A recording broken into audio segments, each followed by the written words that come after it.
क्या बताते हैं कि मन चिन्हो अदर अधारे, मन तू पावेगा अपना किया रे, भाई भोगेगा अपना किया रे।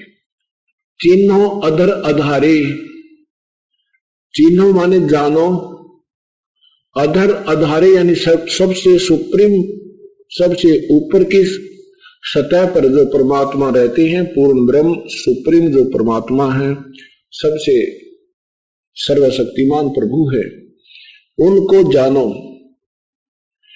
और यहां जितने भी साधनाएं तुम करते हो उनका भी पुण्य मिलता है, उनका भी लाभ मिलता है।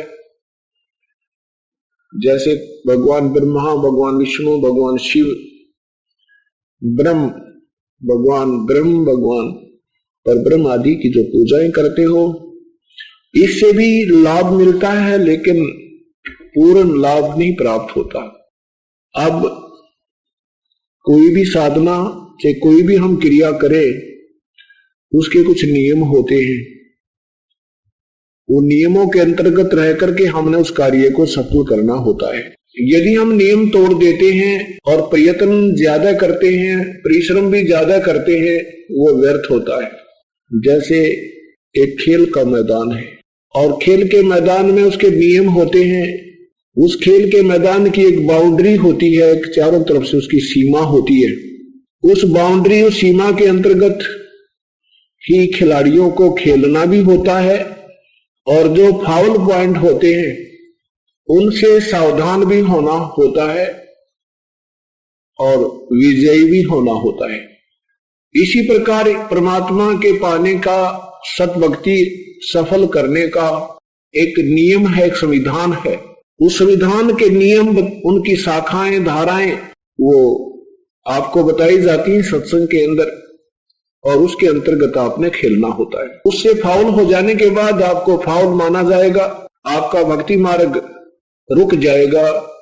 अब जैसे बच्चा खेल के मैदान में ठीक खेला नहीं, वहां से निष्कासित हो गया, तो फिर वो बाहर खेल रहा है, कबड्डी कबड्डी करता हुआ मनमाने 10 किलों के अंदर से घूम रहा है।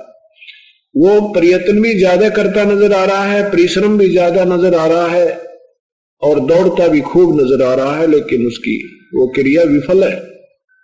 उसने जहां खेलना था वहां से तो फाउल हो गया, और फिर बाहर कबड्डी कबड्डी करा, वो दुनिया को एक रिझा रहा है, वो अनजान है या नशे के अंदर है। ऐसे ही जब हम गुरु मर्यादा से गिर जाते हैं, बेशक से हम ज्यादा भक्ति भी करते नजर आवे, कि हम ज्यादा कहीं दान पुण्य भी कर रहे होंगे, लेकिन वो व्यर्थ होगा। गुरु बिन माला फेरते, गुरु बिन देते दाने, गुरु बिन दोनों निष्फल हैं, चाहे पूछो वेद पुराण। गुरु के बिना कोई भी पूजा या साधना हम करते हैं वो विफल होती है। क्या बताते हैं कबीर, राम कृष्ण से कौन बड़ो, उन्हों भी गुरु कीन, तीन लोक के वेधनी, गुरु आगे अधीन।